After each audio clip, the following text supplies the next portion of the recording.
every single morning at 5:30 on the dot, my phone would ring.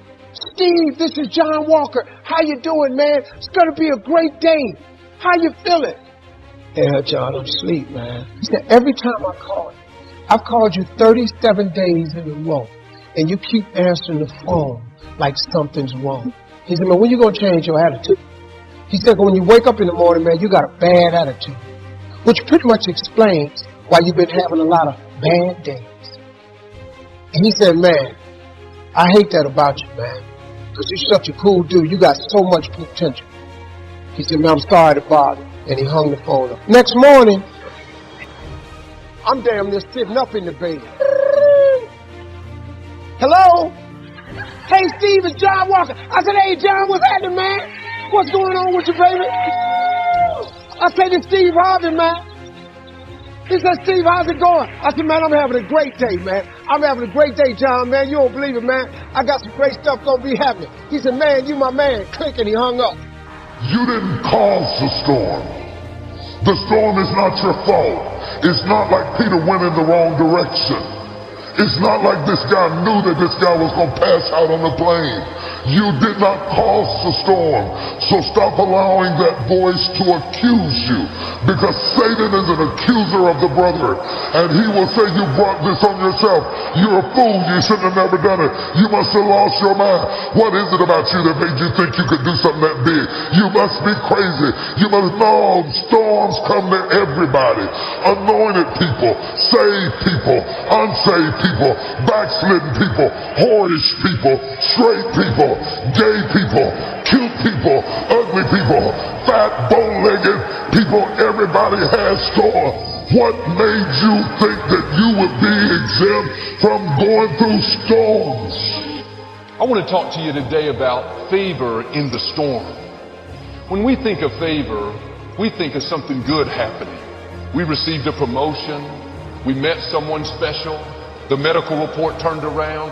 We know that's the favor of God. But when we face difficulties, things aren't going our way.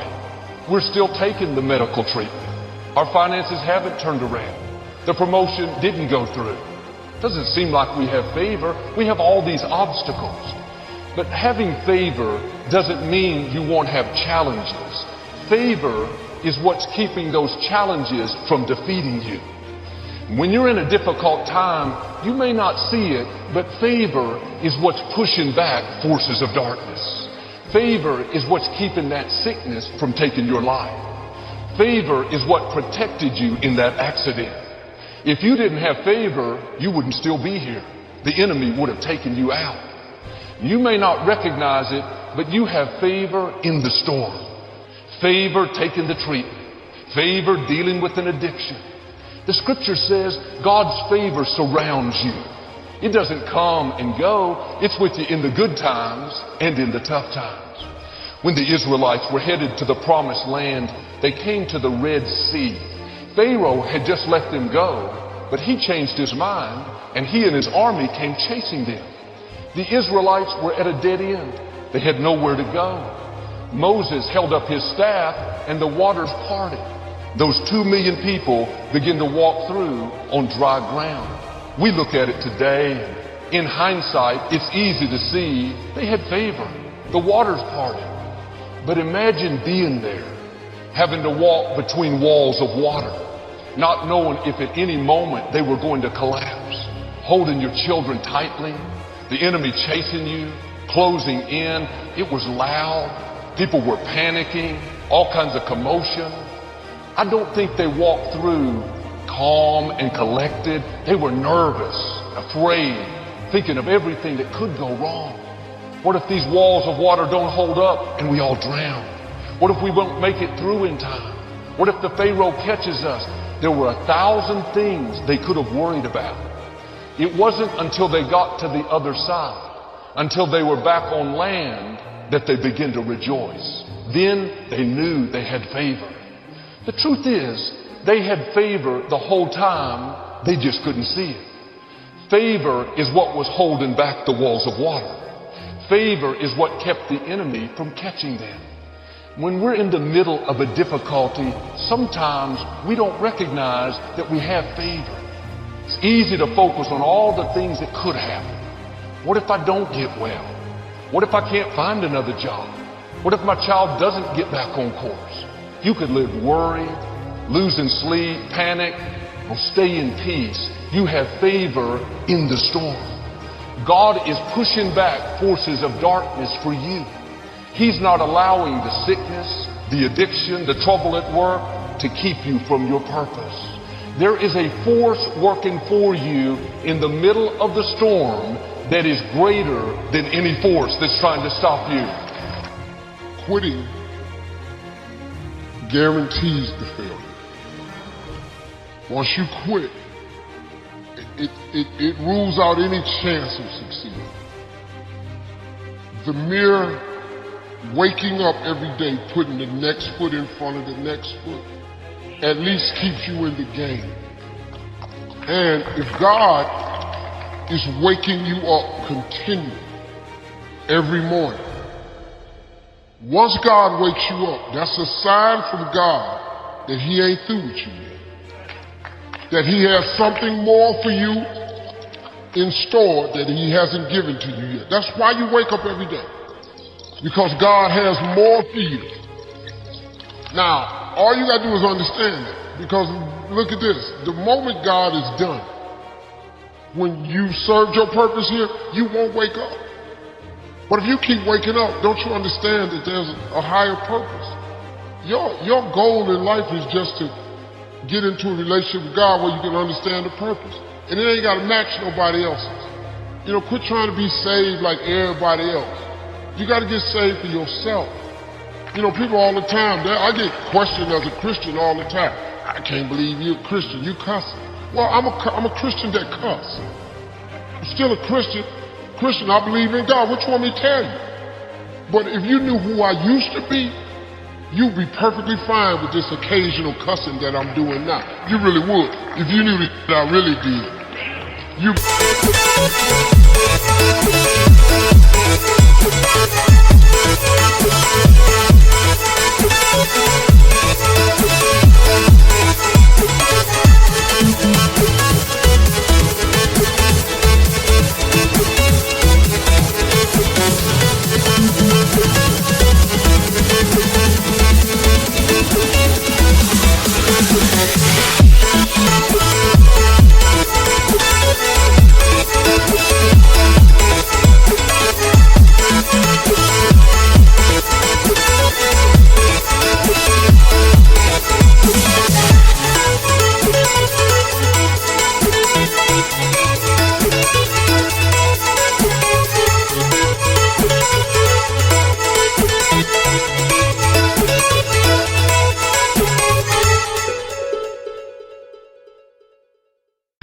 okay with this cussing, but I quit worrying about people a long time ago.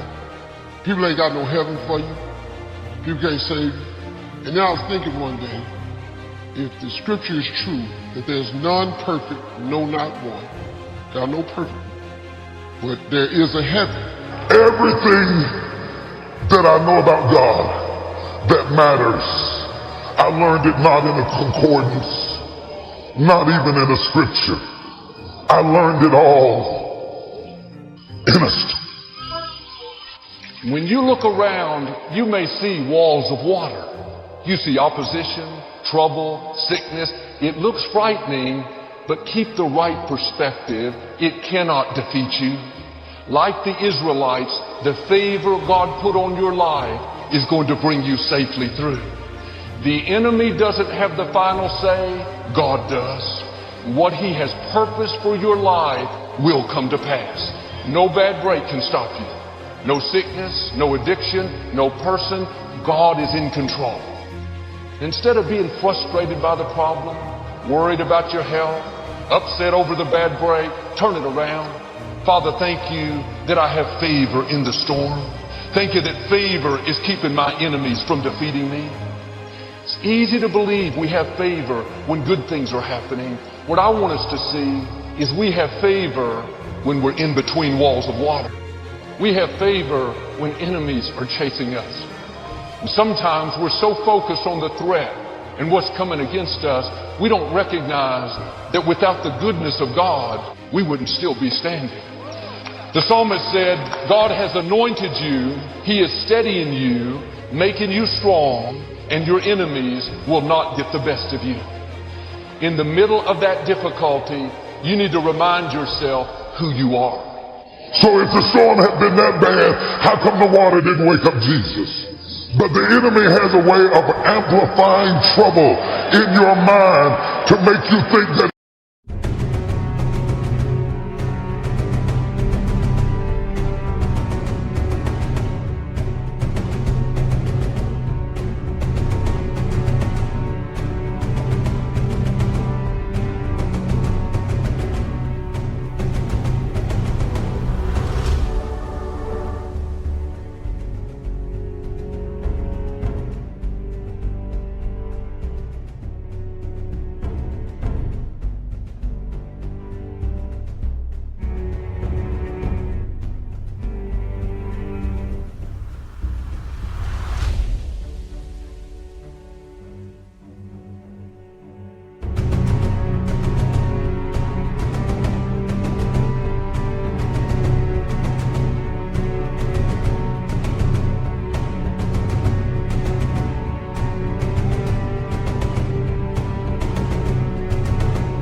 worse than it really is, and you panic because the devil knows his storm can't take you out. It's your fear that's going to take you out. And what God is trying to teach you to do, I'm talking to somebody, I don't know who it is, but God is saying, be steady. All hell is breaking loose. Be steady. Your emotions are all over the place. Be steady. Your enemies are everywhere. Be steady. Because they don't want to make any mistakes, it takes us to the next level. A lot of people don't want to fail. Fear of failure, fear of success, and guess what else? Fear of the unknown.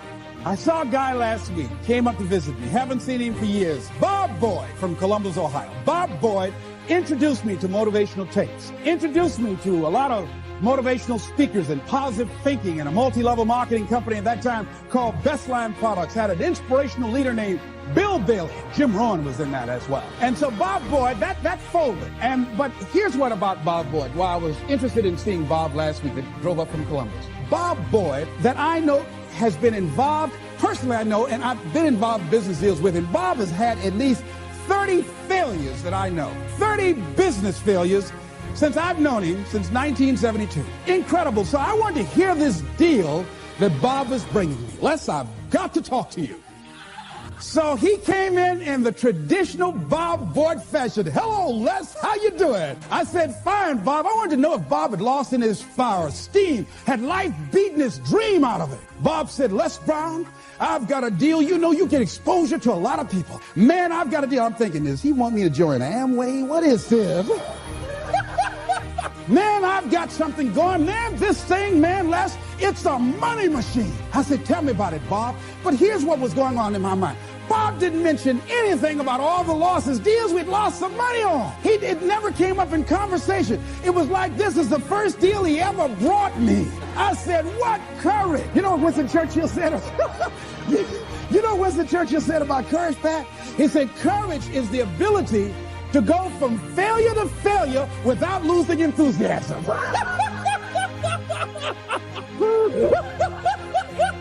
So you want to courageously hold on to your dream and not lose enthusiasm. See, Bob has not internalized failure. Things just didn't work out the way he wanted them to work out. He's still looking for his pot of gold at the end of the rainbow. And he was so fired up, traditional Bob Boyd fan. He took his coat off. Les, let me tell you something, man. You've got to see this deal. With the things you're doing, you're now on PBS. Bless, you'll make a fortune. Man, I just can't wait to tell you about it. I said, tell me, Bob, tell me. When he got to talking, I said, Bob, I want to be a part of it. He said, now explain to me what I just told you. I said, I don't know what it is, but I want to do it. I want to do it. I didn't even know. See, you get fired up about something. People will come to see you burn. They want to go too. So I like the fact that Bob has not lost his fire. Bob is still hungry. Bob still sees his dream. Bob is still searching for a way to make it happen. He doesn't care about people talking about it. Man, he's never kept a job. Guys had 15 or 20 different jobs, all these business deals. Bob has turned a deaf ear to that. A guy in Los Angeles, all over the front page of the newspaper, he just passed the bar after taking it 48 times.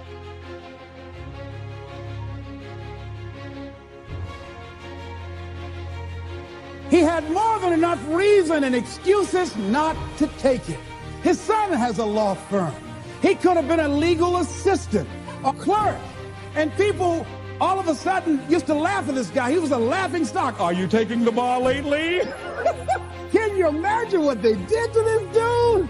No, they got this man making a career taking the bar. But by the way, he need to make a career to pass it. People will do that too. You know, people talk about John Kennedy Jr. failing the bar. Did you read in the newspaper that he passed? I didn't see that, but did they make a bigger deal about him passing as they did when he failed? No, you know why? People like to see it. They like to see that. People are like that. I don't know why it's set up like that. I was on the expressway, traffic was jammed up. You know what was happening? It was an accident. But people pull over to the side to get out of their car to go look, to see somebody else's suffering. That's why talk shows are so popular. So people like to hear other people's misery, get it caught up in that. Then they go magnify it in their own lives because that's all they focus on. I bet not catch you going to any accidents here. Bob Boy went to conquer his volcano like that gentleman who decided it doesn't matter how many times I fail. I'm going to courageously pursue it. I don't care what people say. I don't care what they think. This is something that I want that gives my life meaning and value. You got a volcano like that in you somewhere.